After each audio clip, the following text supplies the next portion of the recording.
네, 본문 말씀 보겠습니다. 마태복음 16장 24절 말씀 함께 합독하시겠습니다. 예수께서 제자들에게 이르시되 누구든지 나를 따라오려거든 자기를 부인하고 자기 십자가를 지고 나를 따를 것이니라. 네, 오늘은 하나님을 만난 사람은 자기를 부인하는 사람이 된다라고 이 말씀을 나누고자 합니다. 어릴 때 재밌게 그리고 신기하게 놀았던 장난이 하나 있습니다. 먹지를 하나 깔아놓고 볼록렌지를 들고 이렇게 초점을 맞추면 거기가 이렇게 타들어가죠. 처음에 그걸 했을 때 친구들하고 지금도 떠오르는데 신기해서 탄성을 지르는 경험이 있습니다. 이야, 희한하다. 이게 어떻게 탈까? 그래서 그걸로 글자를 막 새기기도 합니다. 자기 이름을 이흥진, 뭐 아무것도 아닌데 초점을 맞추죠. 지난주에 하나님을 만난 사람에 대해서 말씀을 나눴습니다. 하나님을 만난 사람, 만나는 게 무엇인지, 만난 사람 속에 있는 것은 하나님에 대한 신뢰가 있으며 겸손이 있으며 또 하나님에 대한 경외함이 있다고 했습니다. 이 하나님을 만난 것이 하나의 초점으로 쫙 맞추어져서 신앙의 정점에 인간의 단어로 한마디를 표현한 것을 예수님이 표현하셨어요. 그게 바로 자기 부인입니다. 자기 부인이에요. 주님께서 말씀했습니다. 나를 따라오려거든. 꼭 이 나를 예수님이죠. 따라간다는 의미는 예수님이 누구인지를 경험한 사람이에요. 믿음이 있는 사람이에요. 은혜를 받은 사람이에요. 아, 이제 당신을 따르겠습니다. 지난주 얘기했죠. 그 예수님을 따르는 그 과정 속에는 지난주 설교 모든 게 있어요. 혹시 지난주 안 들으신 분 한번 들어보세요. 정말로 이 세상에 없는 경험을 하게 되어지고 창조주를 경험하며 내 인생의 근원과 본질을 경험해요. 내가 송두리째 바뀌게 되어져서 보이지 않는 이분을 향한 경외함과 신뢰가 생기게 되어져요. 그것이 있는 사람에게 한마디로 정의를 해주기를 너는 자기를 부인하는 자가 되라라고 합니다. 여기 부인하다는 말이 있는데 앞으로 네오마이라고 합니다. 이 말의 의미는 포기하다예요. 포기하다. 무엇을 포기할까요? 사실은 우리는 항상 무엇인가를 실현하려고 살아요. 자아실현이라고 그러죠. 뭔가를 성취하려고 그래요. 생각이 있고 감정이 있어요. 때로는 그런 걸 통해서 남들 앞에 내가 하고 싶은 것들을 다 표현하고 그런 것들을 주장하는 것이 내 인생은 나의 것이라는 것도 포장되기도 합니다. 그런데 신앙 안에서는 다릅니다. 하나님을 경험한 사람은 이걸 포기할 줄 알아야 돼요. 뭐를 포기할까요? 자신의 생각과 감정을 포기할 줄 알아야 돼요. 이게 신앙이에요. 여기에서 출발되지 않으면은 신앙은 결단코 한 걸음도 진전될 수가 없어요. 우리가 흔히 이런 말씀 보면은 야, 어떻게 내 생각을 포기하고 살아? 흔히 이제 저랑 이제 신앙 상담하신 분들 가운데 그런 얘기를 하셔요. 아무개 집사님, 아무개 성도님 어떻게 저렇게 사는지 몰라요. 왜 저렇게 희생하고 살죠? 나는 못하겠어요. 아니, 어떻게 말씀대로 살죠? 난 못하겠어요. 진짜 못해요? 근데 사실은 여러분 그거 아세요? 사람들은 다 사실은 자기를 포기하고 살아요. 그것을 훈련받으며 살아요. 예를 들자면 부모님 밑에 있을 때 여러분들이 부모님 아래 어린 자녀로 있을 때 하고 싶은 게 많잖아요. 아침에 자고 싶은데 부모가 깨워 야 빨리 일어나서 학교 가야지. 일어나요 안 일어나요? 더 자고 싶은 생각을 뭐 하는 거예요? 포기하는 거예요. 밥을 먹는데 먹기 싫어요. 요새야 반찬 투정하면 대충 지나가지만 예전엔 어떻게 해요? 빨리 먹어. 예, 선지형제 표현으로는 깃방맹이 한 대 맞는데요. 맞아 봤나 봐요. 깃방맹이. 전 다행히 안 맞았는데 밥 먹으면서 어쨌든 간에 먹기 싫은 밥이라도 빨리 비워. 그래 학교 보내. 그게 뭘까요? 먹기 싫은 내 마음을 뭐 하는 거예요? 포기하는 거예요. 자, 부모 밑에 있을 때 포기하는 법을 배우다가 학교에 가요. 선생님 아래에 있어요. 선생님이 얘기합니다. 너 옷은 이렇게 입어야 되고 머리는 이렇게 해야 되고 너 몇 시까지 와야 되고 숙제는 해야 돼. 합니까? 안 합니까? 해요 안 해요? 한 5사람만 했습니까? 해요 안 해요? 하잖아요. 하기 싫은 게 있어요 없어요? 하기 싫어요. 그래서 중고등학교 때 몰래 머리 기르잖아요. 몰래 이렇게 여자들 보면 이렇게 치마 올리잖아요. 하지 말라는데. 근데 선생님 보면 어떻게 합니까? 얼른 막 내리잖아요. 왜 그러는 거예요? 자기를 포기하는 법을 배워가는 거예요. 사회에 나와요. 회사에 들어가요. 회사에서 상사나 사장님 밑에 있어요. 참 희한합니다. 사회 초년생이 돼서 사실 별거 없는데 사장님이 얘기하는 지시는 참 참 우습게 보여요.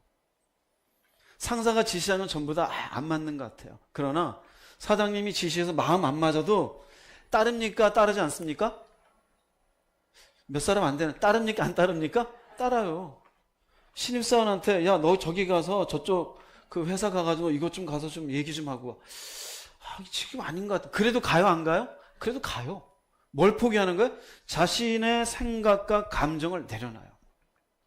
내가 열심히 한 뭔가 프로젝트가 있어도 위에 상사가 야, 이거 별거 뭐 없는 것 같다 때려쳐라 그러면은 마음에는 우욱해도 어떻게 합니까?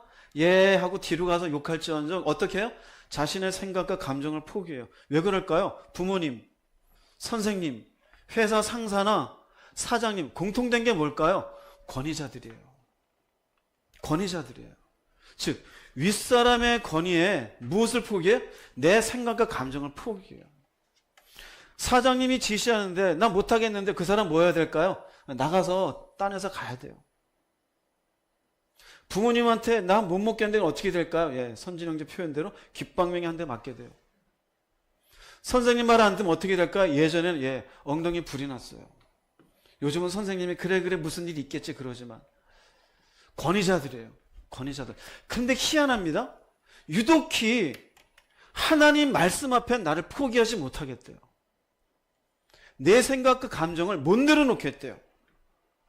문제가 뭔 것 같아요? 문제가? 왜 안 될까요? 이건요, 하나님의 권위를 인정하지 않는 거예요. 지난주 얘기했잖아요. 하나님을 만났을 때 왜 겸손해져요? 그분이 내 왕이에요. 그분이 창조주임을 발견해요. 내 주인임을 발견해요. 그래서 겸손해져요. 아, 당신은 나의 왕이십니다. 나의 목자이십니다. 나의 주인이십니다. 그런데 인정하지 않아요. 인정하지 않아요. 내가 하겠대요. 난 못하겠대요. 그래서 말씀대로 내가 내 생각을 포기하는 건 못해. 어떻게 그렇게 살아? 이건 교만이에요. 결국 자기를 부인하지 못하는 사람, 자신을 포기하지 못하는 사람은 자신의 죄성이 요구하는 대로 살아가게 되어져 있어요. 우리가 권위자에게 순종할 때 부모님이든 선생님이든 사장님이든 거기에는 이익도 있고 불이익이 있어요. 어떤 이익이 있어요? 예, 맛있는 반찬을 먹어요. 선생님에게 혼나지 않아요. 사장님으로부터 야, 훌륭한 직원이라는 칭찬이 있어요. 불이익은 뭘까요? 한 대 맞든지 학교에서 얻어 터지든지 회사에서 예, 일찍 그만두든지. 하나님의 권위를 인정하지 않아요. 어떤 이익과 불이익이 있을까요? 지옥과 천국이에요. 그게 작습니까? 사실은 실질적으로는 그분을 인정하지 않는 게 우리의 마음에 있어요. 당장 지옥과 천국이 내 눈에 보이지 않아요. 그러니 그냥 살아도 된다고 생각해요. 그래서 죄성이 요구하는 대로 살아요. 이것을 아시는 주님께서 나를 만났고 내가 누구인지 알고 이제 나를 따르기 원하느냐? 그럼 한마디로 얘기하는 거예요. 자기를 부인해라. 영어 성경에는 must deny himself예요. 반드시예요. 즉 자기를 포기하지 아니하면 결국 교만하여져 자기의 죄성의 요구대로 살아가는 인생이 되어져요. 자, 그러면 자기 부인의 신앙에 대해서 조금 더 들어가 볼게요. 그럼 자기 부인이 무엇일까? 자기 부인의 신앙. 짧게 말씀드릴게요. 두 가지예요. 이 두 가지는 여러분의 가슴에 꼭 심고 사시기를 주님의 이름으로 축복합니다. 두 가지예요. 많이 안 얘기합니다. 몇 가지요? 이것도 한 달 뒤에 물어보면 모르겠다 그럴 거예요. 그죠? 두 가지예요. 첫 번째, 자기 부인의 신앙은 따라서 하세요. 절제하는 것이다. 절제하는 거예요.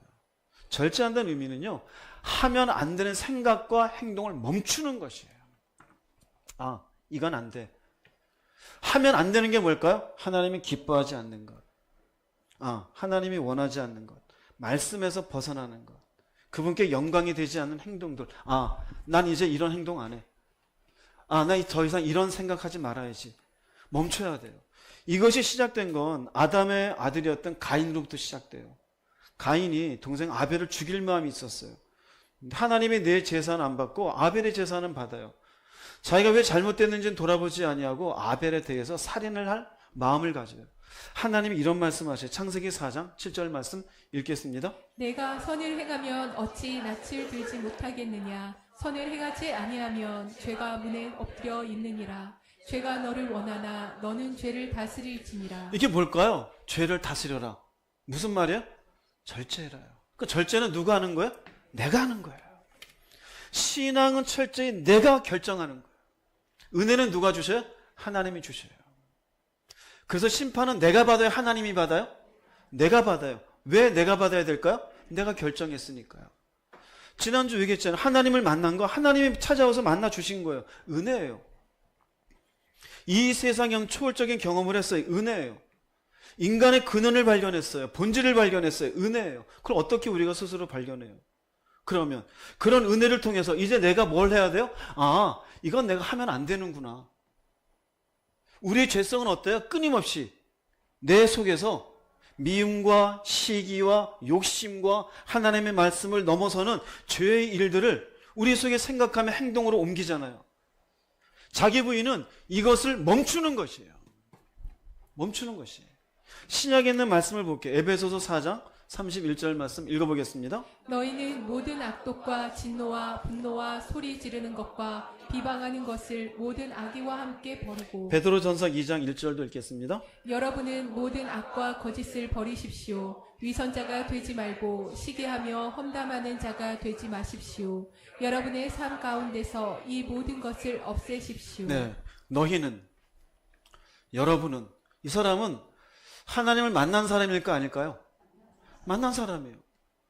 만난 걸로 끝났습니까? 아니요. 절제하라는 거예요. 주님의 표현과 같아요. 나를 따라오려거든 너를 부인해라. 어떤 절제를 해요?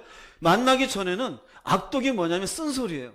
즉 상대방에게 찔림이 되는 얘기, 상처 주는 얘기. 이거 못생겨가지고 얼마나 상처돼요. 못생겼어도 못생겼다는 소리 하면 안 돼요. 살이 디륵디륵 쪄가지고 얼마나 상처돼요. 쪘어도 그런 말 하면 기분 좋아요, 안 좋아요? 다 안 좋다 그러잖아요. 근데 그런 소리를 해요. 아이고, 반찬은 더럽게 못해. 그 상처가 돼요, 안 돼요? 못해요. 이게 쓴소리예요. 진노를 해요, 소리 질러. 이게 비방하는 이런 것들이 속에 뭐가 있어요? 악의가 있어요. 상대방을 비하하는 악의가 있고, 모자람에 대한 판단이 있어요. 이걸 어떻게 하래요? 버리래요. 뭐 하는 걸까요? 절제하는 거예요. 절제하는 거예요. 대개 싸움은 어디에서 싸움이 나는 줄 알아요? 절제가 없어요. 너 왜 그따구로 해? 절제가 없어요. 함부로 말해요. 밑에도 보세요. 모든 악과 거짓을 버리십시오. 위선자가 되지 말고, 위선자가 되지 말라는 의미는 겉으로는 예수 하나님 아는데 그 사람 입에서 나오는 거 삶으로 보면은요 세상과 다를 바가 없어요. 시기해요. 험담해요. 아무개가 은혜 받으면 뭐예요? 아유, 이게 험담이에요. 여러분 삶 가운데서 이 모든 것을 어떻게 하라고요? 이거 누가 없애야 돼요? 내가요. 우리 속에는 늘 이런 게, 이 여러분 속에 은혜는 받을 수 있다는 거예요? 없다라는 거예요? 있어요. 이런 생각과 이렇게 하고 싶은 마음이 있어요. 근데 어떻게 해야 돼요? 절제해야 돼요. 이게 자기 부인이에요. 절제가 없는 신앙인은 자기 부인의 신앙이 아니에요. 자기 부인의 신앙이 아닌 사람은 예수를 따라가는 신앙인이 아니에요. 예수를 따라가지 않으니 구원이 있을까요? 없을까요? 구원이 있을 수가 없습니다. 디모데후서 1장 7절 말씀 읽어보겠습니다. 하나님께서는 우리에게 두려워하는 마음을 주신 것이 아니라 능력과 사랑과 절제하는 마음을 주셨습니다. 고린도전서 9장 25절입니다. 이기기를 다투는 자마다 모든 일에 절제하나니 그들은 썩을 승리자의 관을 얻고자 하되 우리는 썩지 아니할 것을 얻고자 하노라. 하나님이 우리에게 주신대요. 절제하는 마음을 주신다는 의미 속에는 하나님이 우리 속에 무엇을 절제해야 될지를 깨닫게 해주시는 거예요. 예전에 하나님을 만나기 전에는 거짓말을 해도 찔림이 없는데 하나님이 찔림을 줘요. 너 그 거짓말하면 안 돼. 마치 가인이 아벨을 죽이려고 할 때 너 그 마음을 가지면 안 돼. 죄를 다스려. 이해되세요? 근데 인간은 희한하죠? 절제 못하고 저질러 놓고 하나님 저에게 은혜를 주세요. 거기 은혜가 필요합니까? 내 결단이 필요합니까? 근데 결단이 필요해요. 자기가 절제하지 못한 걸 하나님께 핑계를 대요. 아니요. 내가 무엇을 절제해야 되는지 알려주어요. 그리고 얘기합니다. 이기기를 다투는 자마다. 이기기를 다투는 게 뭘까요? 천국에 가기를 소망하는 자마다. 이 땅의 믿음의 선한 싸움을 잘 싸워서 주님이 약속하신 영원한 생명의 멸관을 얻고자 하는 자는 모든 일에 어떻게 하래요? 절제하래요. 어떤 분은 얘기해요. 난 할 말은 다 하고 살아야 돼. 뭐를 자기 스스로 얘기하는 줄 알아요? 나는 믿음 없이 사는 거야. 나는 주님을 따르는 사람이 아니야. 그 얘기하는 거예요. 난 하고 싶은 거 다 해야 속이 시원해. 이 사람은 믿음의 사람이 아니에요. 믿음의 사람이 아니에요. 모든 일에 절제하는 거예요. 주님 하신 말씀이에요. 그러므로 절제한다는 의미 속에는 내가 뭔가를 하고 싶은 생각과 감정이 있을 때 따라서 하세요. 포기하자. 포기할 줄 알아야 돼요. 내려놓자. 할 말은 많은데 하지 말아야지. 내가 이렇게 다르게 결정하고 싶은데 이건 하나님이 기뻐하시는 것 아니야. 하지 말아야지. 여러분 스스로 생각해 보세요. 하나님이 그 마음에 찔림을 주는데 몰래 절제하지 못하고 하고 있는 일들이 있지 않습니까? 표현이 죄송하지만 뒷거리가 있지 않습니까? 멈추세요. 아무도 모르겠지? 아니요. 하나님 아셔요. 교회 다닌다고 예수 따르는 게 아니에요. 신앙 철저하게 자기 부인을 하는 사람이요. 이 사람은 절제하는 것이 첫 번째예요. 절제가 없는 사람은 자기를 부인하는 사람이 아닙니다. 두 번째로 자기 부인의 신앙, 부인하다는 포기하다 그랬죠. 부인하는 신앙은 따라서 하세요. 순종하는 것이다. 순종하는 것. 순종한다는 것은 해야 할 것을 하는 것이에요. 어렵지 않아요? 절제하는 것은 하지 말아야 될 것을 하지 말아야 돼요. 순종은 해야 할 것을 해야 되는 거예요. 해야 될 것을 해야 되는 거예요. 로마서 6장 13절 말씀 읽어보겠습니다. 여러분의 몸을 불의를 행하는 도구로 죄에게 내어주지 말고 죽은 자들 가운데에서 살아난 자들답게 여러분의 몸을 의를 행하는 도구로 여러분 자신을 하나님께 드리십시오. 이 여러분이에요. 로마 교인들이에요. 여러분의 몸을, 여러분 자신을. 누가 해야 돼요? 은혜 받은 내가 해야 돼요. 둘 중에 하나예요. 불의를 행하는 도구로 나를 내어주든지 몸을 의를 행하는 도구로 내어주든지 누가 결정해? 내가. 그럼 여기에 뭐가 필요할까요? 이 말씀의 의미는 하나는 절제고 하나는 순종이에요. 그럼 이 여러분에게는 은혜를 받았느냐? 그 은혜를 받았으면 불의를 저지르고 싶어하는 자신의 욕망은 절제하라는 거야. 대신에 순종하여 몸을 의로운 도구로 사용하라는 거예요. 절제와 순종은 같이 가는 거예요. 절제만 하고 순종이 없다? 그것 또한 영적인 장애예요. 절제하고 하나님이 하라는 것들에 대해서 내 몸을 의의 도구로 하겠습니다. 참 쉽지 않죠. 왜냐하면 나를 꺾는다라는 게 쉬운 게 아니에요. 내가 무엇인가를 순종하는 순간 닥칠 일들을 생각하면 사실 더 쉬운 게 아니에요. 그래서 말씀대로 못 살겠다는 얘기를 해요. 그러나 순종이라고 하는 것은 그 뒤에 닥쳐질 일들에 대해서도 감수하고 순종을 하는 거예요. 왜 그렇게 할까요? 하나님을 만났으니까요. 지난주 얘기했잖아요. 그분이 누구인지에 대한 신뢰가 생겼잖아요. 그분에 대한 경외함이 있잖아요. 창조주를 만났잖아요. 내 본질을 발견하고 이 본질적인 이 죄의 문제를 해결해 주셨잖아요. 그러니 더 이상 나는 불의 가운데 내줄 수 없고 의로운 삶 가운데 살아가리라고 누가 작정하는 거예요? 내가 작정하여 순종하는 것이에요. 누가복음 1장 가볼게요. 37절 38절 읽어보겠습니다. 대저 하나님의 모든 말씀은 능하지 못하심이 없느니라. 마리아가 이르되 주의 여종이오니 말씀대로 내게 이루어지이다 하매 천사가 떠나가니라. 잘하시는 말씀이에요. 예수님이 어머니죠. 처녀의 몸으로 있는데 천사가 와서 얘기합니다. 성령이 너에게 임하여 아이를 잉태하리니 그 아이 이름을 예수라 하라. 아니 나 결혼도 안 했는데요. 정혼한 요셉도 있는데 무슨 일이에요? 어떻게 이런 일이 있을 수 있습니까? 하나님 말씀은 능치 못함이 없느니라.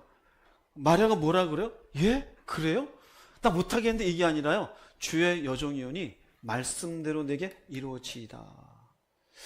당시에 그리고 구약의 말씀을 보면은 결혼 이전에 처녀가 밖에 나가서 임신하면 돌에 맞아서 죽게 돼 있어요.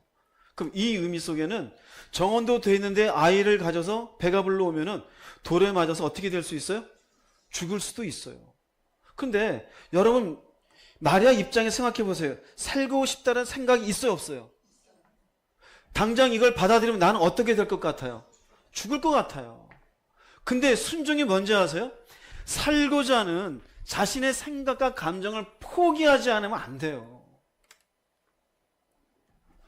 마리아의 순종은 돌에 맞는 죽는 상황에까지 순종하는 것이에요. 자, 여기에 우리 순종이 어려운 게 있어요. 바로 내 순종하려고 할 때 내 계산이에요. 간단한 예로 누군가를 내가 용서해 주려고 그래요. 그럼 내 계산으로는 그럼 내 감정은 어디서 풀어? 나 용서 못해. 근데 순종은 이것까지 내가 감수하는 거예요. 회사를 다녀요? 적당히 거짓말하면서 뭔가 매출을 올리고 싶어요. 매출보다 정직해야지.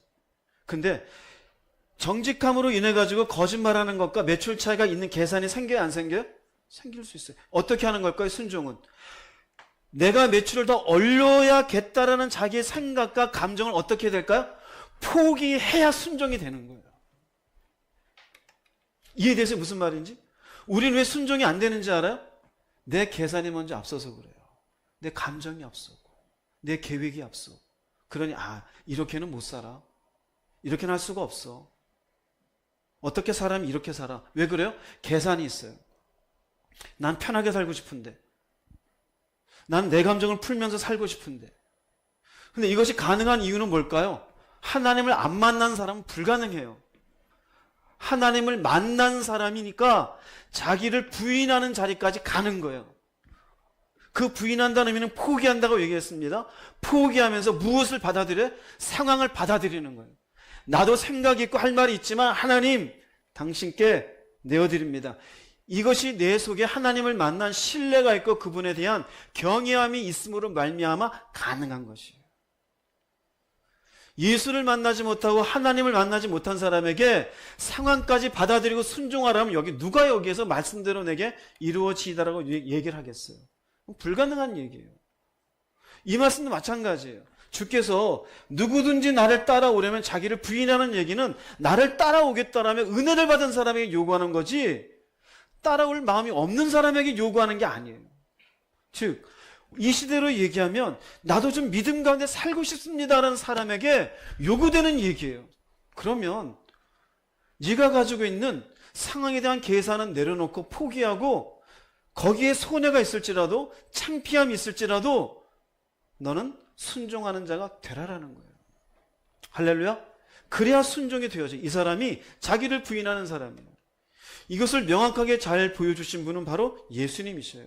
마태복음 26장 39절 말씀 읽어보겠습니다. 얼굴을 땅에 대시고 엎드려 기도하여 이르시되 내 아버지여 만일 할만하시거든 이 잔을 내게서 지나가게 하옵소서. 그러나 나의 원대로 마시옵고 아버지의 원대로 하옵소서 하시고. 아시는 말씀이에요. 예수님께서 십자가 지시기 전에 겟세마네 동산에서 드리는 기도입니다. 이 기도 가운데도 주님이 십자가를 앞에 두고 가지고 계신 자신의 생각과 감정이 있어요, 없어요? 어떤 생각인 것 같아요? 살고 싶으세요? 그냥 죽고 싶으세요? 살고 싶잖아요. 살고 싶어요. 이 잔을 내게서 지나가게 하옵소서. 그런데 어떻게 해요? 자신이 살고 싶다는 생각과 죽음에 대한 두려움의 감정을 어떻게 합니까? 포기할 때 순종이 되는 거예요. 내 감정 상하기 싫어. 손해보기 싫어. 난 잘 살고 싶어. 나는 높은 사람 되고 싶어. 나를 성취하고 싶어. 이러면은 말씀 순종은 1도 없어요. 그러니 그런 사람들의 18번은 말씀대로 살아 못 살아? 못 살아요. 못 살아. 그러나 하나님이 누구신지를 경험한 사람에게는 나에게 이런 생각은 있지만 당신의 말씀에 순종하겠습니다. 이 순종은 뭘까요? 십자가에 못 박히신 처참한 상황까지 순종하신 거예요. 알고 순종하는 거예요. 우리로 치면 손해를 보고 결정하는 거예요. 할렐루야. 손해를 보고 결정하는 거예요. 열심히 회사를 다녀요. 근데 기도하는 가운데 너가 잠시 회사를 관두고 나에게 집중했으면 좋겠다. 그럴 수 있어요, 없어요? 있죠. 근데 계산이 들어요. 내가 지금 회사 관두면 당장 고정비용이 있는데 애들 어떡하고? 나 못해. 뭐가 지금 막고 있는 걸까요? 내 생각과 계산이잖아요. 그러나 하나님이 누구인지 아는 사람은 이 말씀을 하신 하나님에 대한 뭐가 있어요? 신뢰가 있잖아요. 예, 관두겠습니다. 그리고 당신에게 집중하겠습니다. 이 사람은 뭐를 내려놨어요? 자신이 무엇을 하고 싶다는 생각과 감정을 내려놓은 거예요. 이럴 때 순종이 가능해요. 항상 우리의 순종을 가로막는 건 내가 포기하지 않는 내 계산들이에요. 근데 그건 정상적이에요. 무슨 정상이냐? 항상 인간은 계산해요. 돌을 다리가 있으면 돌다리가 흔들리는지 만져보는 게 인간이에요. 1 더하기 1은 2인데 왜 2가 안 됐을까 고민하는 게 인간이에요. 당장 내가 사람 관계에서는 이렇게 행동하면 사람들이 날 우습게 보겠지라는 뭔가에 대한 미래에 대한 안 좋은 감정이 드는 것 인간이에요. 예수는 똑같아요. 그런데 어떻게 해요? 하나님이 원하시니 그 원하심 앞에 내 생각과 이상한 생각을 어떻게 하는 거야?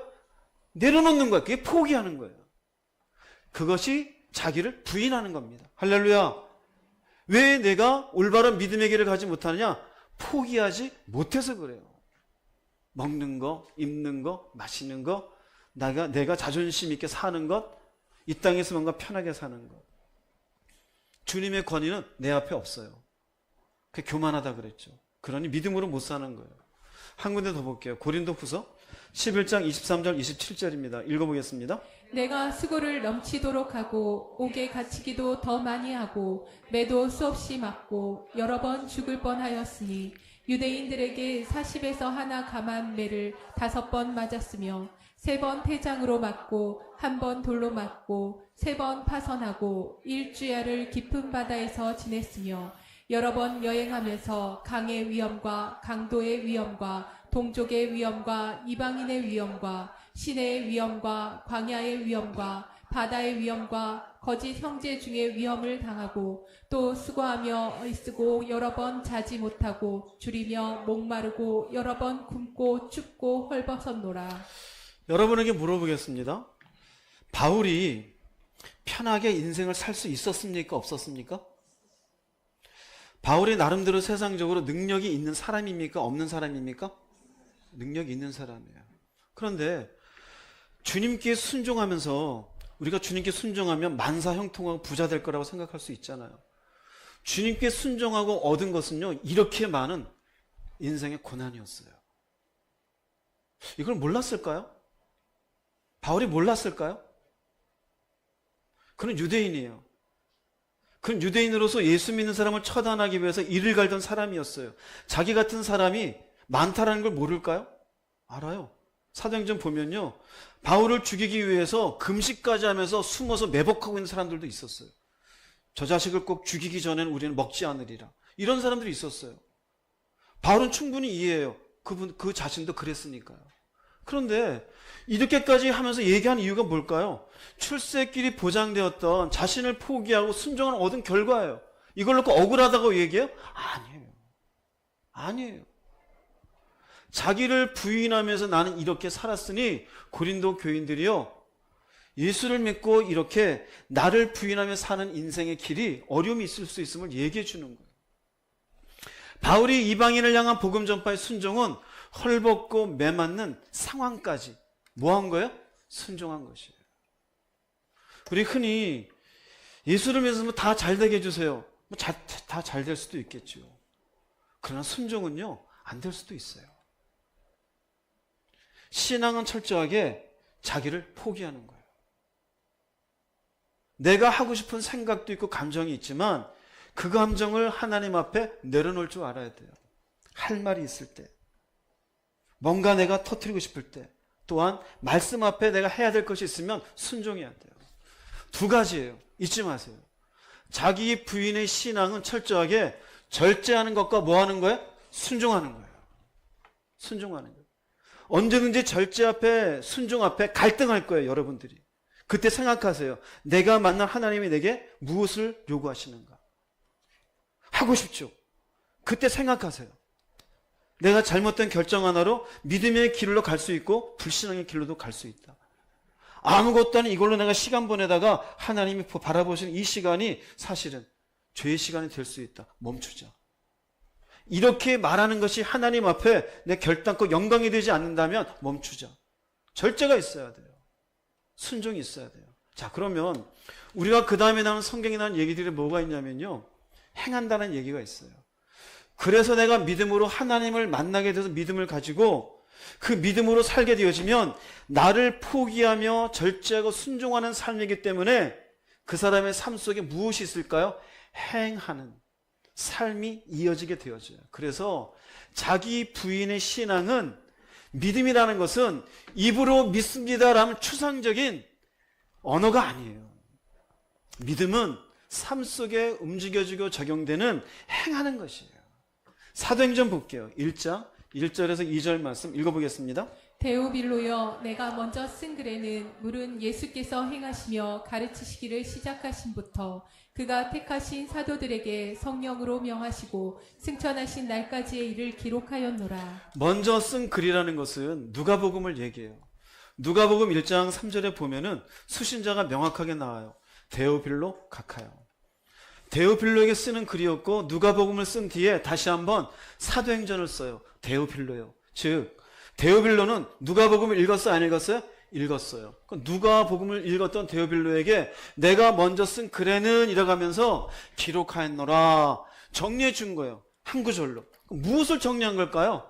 여기서 정리한 것은, 누가복음의 핵심은 예수님의 무엇이었다라는 거예요? 행하심이었다라는 거예요. 예수님은 하나님이에요. 창조주예요. 인간의 몸으로 오시었고, 오신 그분이 병자를 고치시고 귀신을 쫓아내시고 십자가에서 죽으시고 사흘 만에 부활하시고 하늘로 승천하셨어요. 이 모든 것을 한마디로 그분은 행하셨대요. 오셔가지고 나는 하나님이다 가만 계신 게 아니에요. 행하셨어요. 행하심으로 무엇을 보여주셨을까요? 하나님이 누구인지를 보여주셨어요. 자, 사도행전이잖아요. 사도행전이란 말은 무슨 말이냐면요, 프락세이스 아포스톨론이라 그래요. 여기 프락세이스가요, 프락시스의 복수예요. 프락시스는 행함이고 프락세이스가 되면 행함들이에요. 여기에 아포스톨론인데 아포스톨이 사도예요. 톨론이 되면서 복수가 되어져요. 그 사도들의 행함들이에요. 즉 사도행전은 뭐냐면요, 예수를 만나고 예수를 따라다녔던 제자들이 그 이후에 어떻게 믿음으로 행했는지를 기록한 책이에요. 즉 사도들도 예수를 따라다녔어요? 예수를 만났어요? 예수님이 누구인지를 경험했어요? 안 했어요? 했어요. 한 뒤에 어떻게 했을까요? 행했는데 행함을 통해 예수가 누구인지를 증명한 거예요. 무슨 말인지 이해가 되세요? 믿는다라는 말이 있어요. 믿는다, 우리가 믿는다라는 말 피스티오인데요, 신실하다라는 말도 있는데, 신실하다는 말이 페이스풀이에요. 하나님께 대한 흔들리지 않는 그분에 대한 충성스러움이에요. 또 하나는 입증하다예요. 믿는다라고 하는 것은 입증하는 것이에요. 즉 내가 믿는다면 믿는 것을 무엇으로 입증하는 거예요? 삶으로 입증하는 게 믿음이에요. 입으로 입증하는 게 아니에요.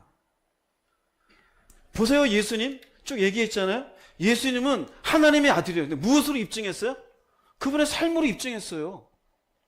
오셔가지고 고치시고 쫓아내시고 십자가 지시고 부활하시는 것으로. 그럼 사도들은 그들의 믿음을 무엇으로 입증했어요? 사도행전에 나왔어요.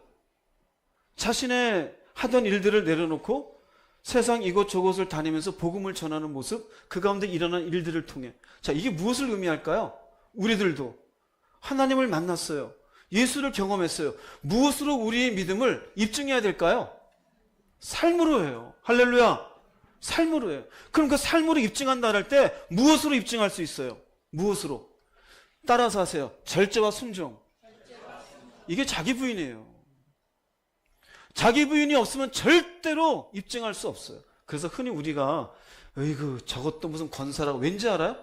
권사인데 입에서 나오는 거나 삶의 움직임이 세상과 다를 바가 없어요. 절제와 순종이 없는 거예요. 저게 무슨 목사라고. 왜 그래요? 목사는 목사인데 타이틀이 있는데 아니 회사 사장하고 비슷한 마인드를 가지고 경영하고 있어요. 절제와 뭐가 없어요? 순종이 없는 거예요. 교회 30년 다니면 뭐합니까? 50년 다니면 뭐합니까? 장로가 됐으면 뭐합니까? 하다못해 우리 은혜를 얘기해요. 내가 처음 은혜 받았을 때 하늘이 열렸고 사람들에게 손대면 병자가 나왔고 사닥다리에서 오르락내리락 했었고 30년 전에 부흥회 가운데 은혜 받아서 머리끝 발끝까지 뜨거움을 경험했었고, 그건 하나님의 은혜잖아요. 지금 내가 그런 은혜 가운데 믿음이 있다는 사람을 무엇으로 입증해야 돼요? 삶으로 입증해야 돼요. 은혜만 얘기해요. 근데 용서도 없고 누군가를 향한 긍휼한 마음도 없고 하나님 앞에 뭔가 절제하는 모습도 없고 순종하는 것도 없어요. 입증하는 것과 입증 안 하는 것과 입증하는 게 없는 거예요. 그 사람은 자기 부인의 신앙이 없는 거예요. 입으로만 하나님을 얘기하는 거예요. 성경에 있는 말씀을 볼게요. 누가복음 10장 25, 27절 말씀 읽어보겠습니다. 어떤 율법교사가 일어나 예수를 시험하여 이르되 선생님 내가 무엇을 하여야 영생을 얻으리이까? 예수께서 이르시되 율법에 무엇이라 기록되었으며 내가 어떻게 읽느냐? 대답하여 이르되 내 마음을 다하며 목숨을 다하며 힘을 다하며 뜻을 다하여 주 너의 하나님을 사랑하고 또한 내 이웃을 내 자신같이 사랑하라 하였나이다. 일종의 율법교사가 자기 나름대로 성경을 잘 알고 있는데 뭔가 지금 소문이 좋게 나고 있는 예수에 대해서 진짠가 가짠가 테스트하는 거예요. 이게 어떤 사람인가? 와서 묻습니다. 무엇을 하여 영생을 얻으리까? 주님이 물어봤더니 아주 얘기를 잘하죠. 하나님을 사랑하고 또 내 이웃을 내 자신같이 사랑하라 하였나이다. 그랬더니 주님께서 뭐라고 말씀하시냐면은 누가복음 10장 28절 읽어보겠습니다. 예수께서 이르시되 내 대답이 옳도다. 이를 행하라. 그러면 살리라 하시니. 이를 행하라. 이게 무슨 의미일까요? 아는 게 사는 게 아니다 이거예요. 아는 게 사는 게 아니에요. 예수님이 내 죄 위에서 십자가에서 죽으셨어. 아는 게 사는 게 아니에요. 알면 어떻게 해야 돼? 절제와 순종을 해야 돼요. 즉 네가 알고 있는 바 하나님을 사랑하고 이웃을 사랑하는 것을 무엇으로 입증하라? 이게 믿음이에요. 아, 나 은혜 많이 받았어. 은혜 많이 받은 게 무엇으로 증명돼야 될까요? 은혜 많이 받았는데 여전히 게을러 터지고 막 주변이 지저분하고 건드리면 소리를 지르고 여전히 돈이라면 눈이 벌게지고 그리고 또 얘기해요. 나랑 같이 교회 갈까? 갈까요? 안 갈까요? 니나 실컷 다니라 그러겠죠. 왜요? 삶으로 입증된 게 없잖아요. 이 사람에도 마찬가지예요. 하나님을 사랑하고 이웃을 사랑하는 것 삶으로 입증하려면 어떻게 해야 될까요? 어떻게 해야 될까요? 이렇게 하기 위해서 절제하고 순종해야 되는 거예요. 절제하고 순종하지 못하면 저렇게 살아갈 수가 없어요. 그렇게 살아가면 그러면 살리라. 영생을 얻기 위해 왔잖아요. 어떻게 하면 영생을 얻으리까? 그러면 영생 얻는다.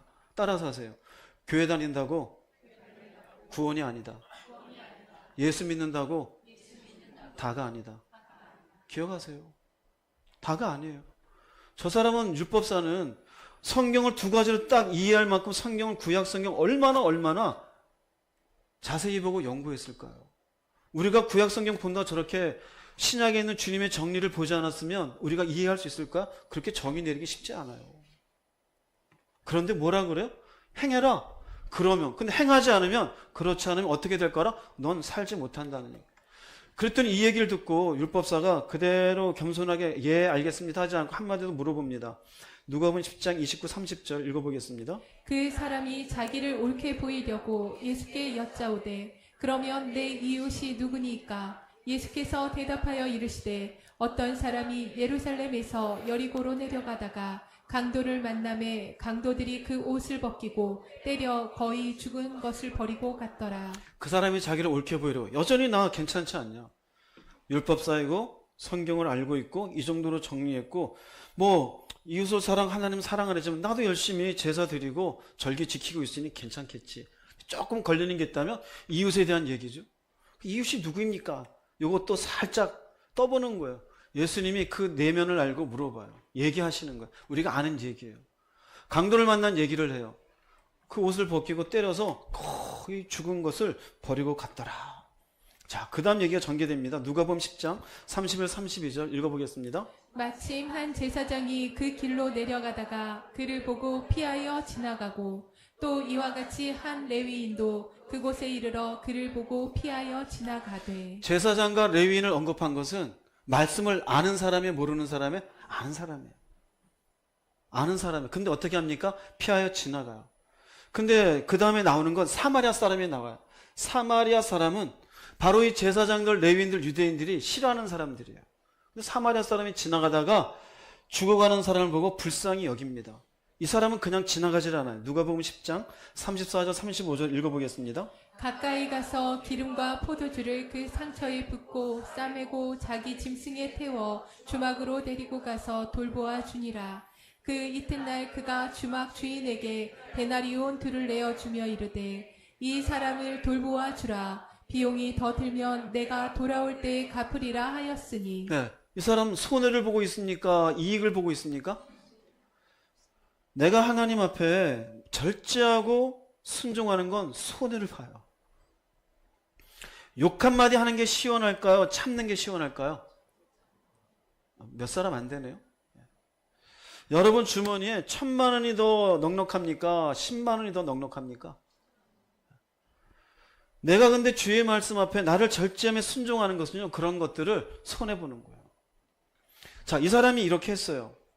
그랬더니 주님이 율법사에게 묻습니다. 10장 36, 37절 읽겠습니다. 내 생각에는 이 세 사람 중에 누가 강도 만난 자의 이웃이 되겠느냐? 이르되 자비를 베푼 자니이다. 예수께서 이르시되 가서 너도 이와 같이 하라 하시니라. 네, 가서 너도 이와 같이 하라 그랬어요. 뭘까요?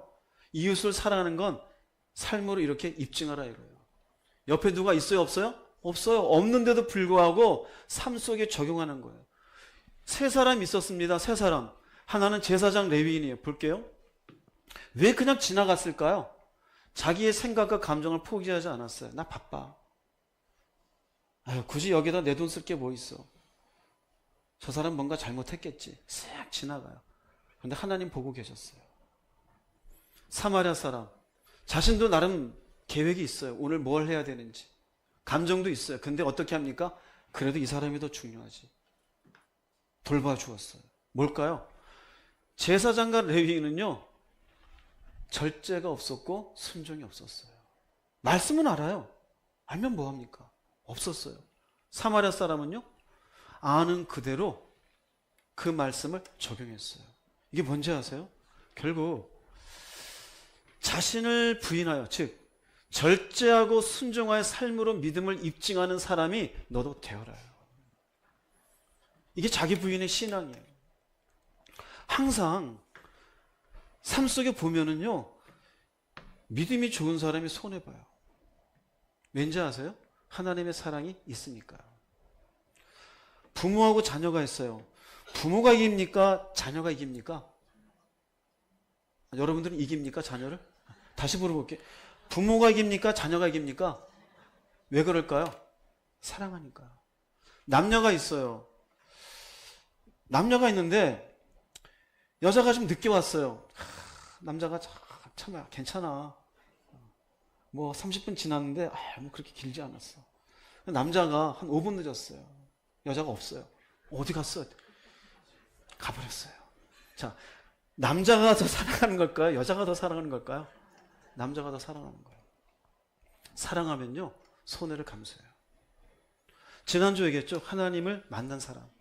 그 만남을 통해서 결국 자신의 감정을 포기해요. 계획을 포기해요. 이게 자기 부인이에요. 그럼 자기 부인이 안 되는 사람 거슬러 올라가세요. 죄송하지만 만난 적이 없는 사람이에요. 그분을 몰라요. 창조주를 아직 못 만났어요. 자신의 근원을 몰라요. 내 본질을 몰라요. 돈 벌고 돈 쓰고 멋있게 입고 좋은 칭찬받으면 인생인 줄 알아요. 아니요. 절대 그렇지 않아요. 넓은 집에 살고 편안하고 맛있는 거 먹으면 인생이에요? 하나님은 결코 그런 걸로 그게 인생이다라고 얘기해 주지 않아요. 결코 내가 나를 포기하지 않으면 믿음의 사람이 될 수 없어요. 그러나 나를 부인하며 살아갈 때 믿음이 입증되어져서 그분 앞에 서는 사람이 돼요. 이와 같은 말씀은 또 있어요. 마태복음 7장 21절 읽어보겠습니다. 나더러 주여 주여 하는 자마다 다 천국에 들어갈 것이 아니요 다만 하늘에 계신 내 아버지의 뜻대로 행하는 자라야 들어가리라. 주여 주여 한대요. 그럼 이 사람은 주님을 만난 사람일까요? 아닐까요? 만난 사람이에요. 은혜가 있어요? 없어요? 그런데 주여 주여 하면 뭐합니까? 뜻대로 안 했잖아요. 즉 입으로 하는 게 아니에요. 행함으로 믿음을 입증하는 사람이 하나님 나라에 들어가요. 오늘 이 시대의 기독교의 문제가 뭔지 아세요? 입으로 입증하려고 그래요. 내가 옛날에 받은 은혜를 입으로 얘기해요. 교회를 몇 년 다녔는지 얘기해요. 우리 교회가 얼마나 좋은지를 얘기해요. 그런데 삶으론 욕심이 덕지덕지 있어요. 미움이 가득해요. 세상을 하나님보다 더 사랑해요. 그리고 교회 나와서 천국을 얘기해요. 주님 분명히 얘기했어요. 내 아버지의 뜻대로 행하는 자라. 믿음은 입증하는 것이. 그 입증하려면 무엇이 필요할까요? 절제와 순종이요. 난 안 된다? 하나님 만난 사람이 아니에요. 나 만났는데 잘 생각해봐요. 다시 시작해야 돼요. 이 말씀 하신 뒤에 주님이 계속 얘기해요. 22절, 23절 읽어보겠습니다. 그날에 많은 사람이 나더러 이르되 주여 주여 우리가 주의 이름으로 선지자 노릇하며 주의 이름으로 귀신을 쫓아내며 주의 이름으로 많은 권능을 행하지 아니하였나이까 하리니 그때에 내가 그들에게 밝히 말하되 내가 너희를 도무지 알지 못하니 불법을 행하는 자들아 내게서 떠나가라 하리라. 네, 얼마나 대단합니까? 선지자 노릇하고 귀신을 쫓아내고 권능을 행했어요. 이 시대로 얘기하면요, 은사가 충만하고요, 신학교에 가가지고 학사, 석사, 박사 다 받은 사람이에요. 그런데 뭐 합니까? 나는 너를 모른대요. 그리고 뭐라고 얘기해? 한 가지예요. 불법을 행하는 자들아. 이 말의 의미는 아무리 성령이 충만하고 능력을 행했어도 밑줄을 빨갛게 해주세요. 절제하고 말씀에 순종하지 아니하면 믿음이 입증돼요? 안 돼요? 안 돼요. 입증되지 않아요. 혹시 여러분 가운데 은사가 있다고 막 환상 보고 예언 보는데 절제와 순종이 없다. 그 사람 그냥 등 돌리고 가까이 하지 마세요. 가짜입니다, 그거. 기독교 무당이에요. 그런데 따라다니지 마세요. 절제하고 말씀에 순종한다는 얘기가 뭘까요? 이게 자기를 부인하는 거예요. 여기 있는 사람들, 우린 때로는 부러워해요. 저 사람 귀신 쫓았대. 와, 저 사람 막 손만 대면 방언을 터진대. 병도 고치기도 해. 대단하다. 아니에요. 더 중요한 게 뭔지 알아요? 불자 빼고 말씀에 순종하는 사람들. 자기를 절제하는 사람. 여러분, 은사를 사모할 게 아니라 하나님을 더욱더 알아 자기를 부인하는 사람이 되기 위해서 집중하는 인생 되시기 바랍니다. 더 중요한 거예요. 능력행위가 뭐 하려고요? 결국 자기를 드러내려고 그래요. 성경은 분명히 얘기해요. 자기를 부인하지 않으면 믿음은 입증될 수가 없어요. 교회 다닌 연수로 입증합니까? 하나님의 은혜 주신 예언과 환상이라는 방언이란 이걸로 내 믿음이 입증됩니까? 아니요. 믿음은 철저하게 자기 부인이에요. 절제하고 말씀에 순종하지 않으면 결단코 믿음이 입증되지 않습니다. 이것을 이해하지 못할까 봐 주님이 한마디 더 하십니다. 마태복음 7장 24, 25절 읽어보겠습니다. 그러므로 누구든지 나의 이 말을 듣고 행하는 자는 그 집을 반석 위에 지은 지혜로운 사람 같으리니 비가 내리고 창수가 나고 바람이 불어 그 집에 부딪히되 무너지지 아니하나니 이는 주추를 반석 위에 놓은 까닭이요. 네, 그러므로 얘기해요. 그러므로 정리했잖아요. 그러므로 아무리 성령이 충만하고 은혜가 충만했어도 절제하고 순종하여 자신의 믿음을 입증하지 않은 사람은 버림받는다 이거예요. 근데 여기에 보면 나의 이 말을 듣고 행하는 자는, 이 사람이 무슨 은사가 있습니까? 교회를 수십 년 다녔다고 얘기해요? 오늘 말씀을 들었어도 오늘 그 말씀을 듣고 도둑질을 그만했으면 이 사람이 그 집을 반석에 지은 사람이에요. 교회 다니는 연수를 절대 자랑하지 마세요. 3대째 할아버지가 어떻고 우리 어머니가 어떻고 그건 나하고는 관계없어요. 그분의 영향을 받아 예수를 믿었으면 감사하지만 그 집이라는 것은 인생을 얘기해요. 반석이라는 것은 하나님이에요. 지혜롭대요. 이 말의 의미는 삶으로 믿음을 입증했잖아요. 내 말을 듣고 행하는 사람이 자신의 인생을 반석 대신 어디 위에 세운 사람이에요? 하나님이 세운 사람. 이 사람이 지혜롭대요. 왜 그럴까요? 인생이 무너지는 날 하나님이 붙잡아줘요. 언젠가는 우리 인생이 무너질 거 아니에요. 100억을 갖고 있으면 안 무너집니까?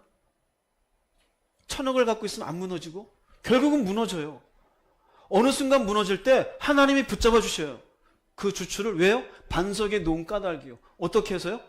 말을 듣고 행했대요. 어떻게 했을까요? 나를 따르는 자는 자기를 부인하고. 그 한마디에 딱 함축되어 있는 거예요. 절제하고 순종했으니 지혜로운 사람이다 이거예요. 그런데 이렇게 순종하지 못하면 어떻게 될까? 그 뒤에 한마디 더 해줘요. 26, 27절 읽어보겠습니다. 나의 이 말을 듣고 행하지 아니하는 자는 그 집을 모래 위에 지은 어리석은 사람 같으리니 비가 내리고 창수가 나고 바람이 불어 그 집에 부딪힘에 무너져 그 무너짐이 심하니라. 말을 들었어요. 이 사람은 충분히 은혜가 있어요, 없어요? 있잖아요. 조금 전에 봤잖아요. 귀신도 쫓아내고 권능도 행했다고요. 은사도 충만했어요. 교회에서 봉사도 열심히 했어요. 그런데 행하는 게 없어요. 믿음은 입증하는 거라 그랬잖아요. 아무것도 없어요. 그저 돈만, 그저 자기 인생의 성취만, 하나님보다 그저 내 애만 쳐다보고 아무것도 없어요. 이 사람 인생은 어떻게 될까요? 집을 모래 위에 지었대요. 반석이가 아니라. 그러니 이 사람은 자신을 부인하지 않고 믿음을 입증하지 않은 사람 아무것도 남는 게 없어요. 아무것도 남는 게 없어요. 세상에서는 돌아가신 아버지를 놓고 우리 아버지 같이 참 성실한 아버지가 없었지. 참 책임감 강한 아버지셨지. 이 아버지가 안 왔으면 우리가 참 고생했을까. 별말 다 했어도 결국 하나님 앞에는 남는 게 있어요, 없어요? 아무것도 남는 게 없어요. 이 사람을 뭐라고 표현해? 어리석대. 왜 어리석은지 알아요? 은혜는 받았어요. 주님의 말씀도 들었어요. 교회도 다녔어요. 하다못해 모태신앙인이었어요. 신학교까지 갔어요. 성령도 충만함이 무언지를 알아요. 누군가를 위해 기도해서 그 사람이 그 기도에 의해서 응답이 되어지며 병도 고쳐지며 방언도 터진 놀라운 일도 경험했어요. 그런데 절제가 없어. 순종도 없어. 자기 감정대로 생각대로 다 인생을 살아요. 남는 게 없어요. 그러니 어리석은 사람이에요. 여러분 자신을 돌아보십시오. 돌아보세요. 내 신앙은 어떤지. 은혜를 받았다는 것으로만 자랑하지 마세요. 그 은혜가 내 삶에 어떻게 믿음으로 입증되고 있는지를 살펴봐야 돼요. 내가 받은 은혜는 내 것이 아니에요. 하나님의 것이에요. 오롯이 하나님께 내가 그 은혜로 살아갑니다라는 것을 삶으로 보여드릴 때 그 사람이 지혜로운 사람이요, 그 집을 반석 위에 세운 사람임을 깨달으시기를 바랍니다. 자, 그러면 이렇게 나를 부인한다라는 것, 자기를 포기하고 하나님의 말씀 앞에 내가 절제하며 순종하며 산다는 것을 왜 어렵게 생각할까요? 우리는 어떤 생각을 갖고 있냐면요, 하나님을 위한다라고 생각해요. 하나님을 위해서. 하나님을 위해서 나를 포기하고 살아간다는 것이라고 생각하니까 남을 위해서 내가 뭔가 하나님 위해서라니까 이게 힘들어요. 보이지 않는 하나님. 내가 보이는 누군가를 위해서 하면 좋은 것 같은데, 그런데 중요한 건 뭔지 아세요? 그러나 나를 포기하며 나를 부인하는 것은 사실은 하나님을 위해서가 아니에요. 나를 위해서 하는 것이에요. 너가 살고자 하느냐? 그러면 너를 부인해라요. 자, 내가 나를 부인하지 않고 내 뜻대로 살아요. 하나님에게는 아무런 손해가 없어요. 내가 절제하지 않고 은밀한 가운데 안 좋은 것들을 취해요. 교회 안에서는 막 성공 같고 막 믿음이 좋은데 집안에 혼자 앉아있으면 이상해. 회사에 나가면 이상한 사람들. 그 뭘까요? 그렇다고 해서 하나님이 손해봐요? 주님이 오실 날이 그때 문제가 생겨요? 갑자기 내가 이렇게 산다고 해서 갑자기 막 해가 막 오다가 막 덜덜덜 떨어요? 아무것도 없어요. 그러나 나는 그렇게 살면 나는 뭐 하는 거예요? 나는 망하는 거예요. 즉, 주님께서 나를 따르려면 자기를 부인한 얘기는 누구를 위해서가 아니라 나를 위해서예요. 용서해 주어라. 누구를 위해 용서해 주는 걸까요? 용서해 주어라는 게 나를 위한 걸 정말 깨닫는 사람 깊이가 있어요. 기도를 해보는 사람은 알아요. 용서하지 못하는 마음으로는 기도가 안 돼요. 용서해 주고 나면 기도가 돼요. 눈물은 나요. 서러워서. 근데 기도가 되니 감사합니다가 돼요. 이거 깨달으신 분 아멘 해보세요. 돼요. 용서 안 해주고도 기도가 잘 돼. 이 사람 온전히 기도한 게 아니에요. 그냥 습관적으로 기도한 사람이에요. 진짜 기도가 될 수가 없어요. 거짓말을 했어요. 그걸 이득을 취했어요. 기도가 잘 될까요? 안 될까요? 하나님 앞에 마음이 편할까요? 안 편할까요? 안 편해야 정상이에요. 근데 편한 사람, 제대로 하나님 모르는 사람이에요. 하나님이 우리에게 요구하시는 것들은 나를 무겁게 하기 위해서 요구하시는 게 아니에요. 나 살라고 하시는 말씀이에요. 나를 부인하라는 그 자체가 나를 힘들게 하려는 말이 아니에요. 너 절제해라. 너 그 짓 하지 마. 너 순종해라. 그래야 네가 어떻게 된다? 산다. 할렐루야. 살아요. 우리는 나를 절제 안 하고 순종하지 않으면서 보이는 세상을 향해서 살아요. 재미를 향해서, 감각을 향해서, 정욕을 향해서, 성취를 향해서, 이 땅을 향해서. 그런데 성경은 한마디로 정리해요. 요한일서 2장 17절 읽어보겠습니다. 이 세상도 그 정욕도 지나가되 오직 하나님의 뜻을 행하는 자는 영원히 거하느니라. 이 세상과 정욕을 향해서 부인하지 않았어요. 그건 지나가요. 따라서 하세요. 망했다. 망한 거예요. 망하는 거예요. 주님이 다 얘기했잖아요. 그런데 오직 하나님의 뜻을 행하는 자. 그냥 쉬운 것 같죠? 자기를 부인해야 돼요. 절제하고 순종해야 돼요. 누가 절제하고 순종해요?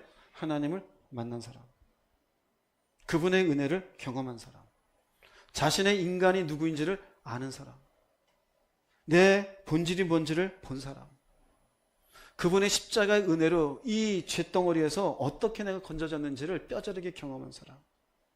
보이지 않는 하나님이 참으로 나의 주님이시며 목자이시며 왕이십니다라며 하나님을 향해서 그 고백이 주저없이 나오는 사람. 그 사람은요, 하지 말아야 될 것 안 하겠습니다. 해야 되는 것 순종하겠습니다. 그럼 어떻게 돼요? 영원히 거하느니라. 남는 자가 되어져요. 신앙의 핵심이에요. 처음에 얘기했죠? 먹지에다가 초점을 맞추면 타더라고. 그 타는 것은요, 내 정욕이 타는 거예요. 여러분 자신을 죽이세요. 절제하세요. 그게 없으면 남는 게 없어요. 승리하는 여러분 되기를 바랍니다. 결론을 내리겠습니다. 마태복음 16장 24절 다시 읽어보겠습니다. 예수께서 제자들에게 이르시되 누구든지 나를 따라오려거든 자기를 부인하고 자기 십자가를 지고 나를 따를 것이니라. 주님을 따르기를 원하시는 분 아멘 해보세요. 그럼 반드시 자기를 부인해야 돼요. 이게 믿음이에요. 포기해야 돼요. 입증해야 돼요. 입으로 얘기하는 게 아니에요.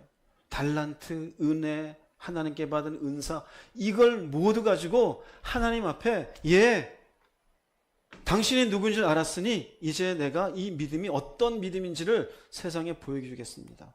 그래서 우리가 흔히 성경에서 우리는 믿음으로 산다고 얘기해요. 그죠? 그럼 그 배경이 어딘지 아세요? 주님을 만났기 때문에. 고린도후서 5장 7절 말씀 읽어보겠습니다. 사실 우리는 믿음으로 사는 것이지 보는 것으로 사는 것이 아닙니다. 눈에 보이는 세상에서 이것 때문에 절제하지 못하고 순종하지 못해요. 근데 믿음으로 산대요. 우리는 이래. 우리는 어떤 우리일까요? 하나님을 어떻게 한 사람? 만난 사람이에요. 만난 사람. 우리는. 그럼 믿음으로 산다는 게 우리 만났으니 믿음으로 살아야 돼? 안 살아야 돼? 믿음으로 산다는 건 뭘까요? 절제하고 순종하는 거예요. 이게 자기 부인이에요. 나를 따라오려거든. 그럼 무엇이 입증돼요? 믿음이 입증되어지는 이 사람이 결국 자기 부인의 신앙으로 행하는 인생이 되어져요. 잘 보세요. 가장 문제가 뭘까요? 요거는 빼잖아요. 왜 뺄까요? 그러기 싫으니까. 죄성이에요. 처음 얘기했죠? 사실 우리는 자기 부인을 인생 가운데 살아요. 권위자 앞에, 부모님 앞에, 선생님 밑에, 때로는 회사 상사 밑에. 근데 하나님 안에는 안 돼요? 여러분들 회사 상사보다 하나님이 아래에 있습니까? 여러분들이 모셨었던 선생님이 하나님보다 더 위에 계십니까? 근데 우린 희한하죠? 하고 싶으면 그냥 머리를 쳐들고 해요. 하기 싫다고. 해야 됨에도 불구하고. 하지 말아야 되는데 재밌다고 계속해요. 그 정욕을 위해서. 자기 하고 싶은 걸 향해서. 그러면 믿음으로 살아야 되는데 믿음으로 못 살아야 돼요. 주님을 따르겠다고 말은 했는데 주님을 따르는 게 아니에요. 교회만 다니는 종교인이에요. 그 끝은 어떻게 될까요? 따라서 하세요. 망하는 거다. 망하는 거예요. 아무것도 남는 게 없어요. 모래 위에 집을 세운 사람이에요. 여러분 자신을 하나님 앞에 잘 세우십시오. 절제와 순종을 기억하십시오. 자기 부인이 없으면 여기서 막 충동되잖아요. 생각이 또 예수님 얼마나 충동됐겠어요. 막 잔을 치우고 싶은. 마리아는 얼마나 그 말을 거절하고 싶겠어요. 어떻게 내가 애를 가집니까? 받아들이잖아요. 믿음의 사람은 그렇게 해야 돼요. 할 말 다 할 거, 하고 싶은 거 다 하고, 하기 싫으면 안 하고, 놀고 싶은 대로 놀고, 캐시나 칭칭 나네, 아싸 아싸, 캐세라 세라. 이게 무슨 인생이고 믿음의 삶입니까? 절제하십시오. 순종하십시오. 삶으로 믿음을 입으로 입증하지 마시고 삶으로 입증하시기를 주님의 이름으로 축복합니다. 기도하시겠습니다.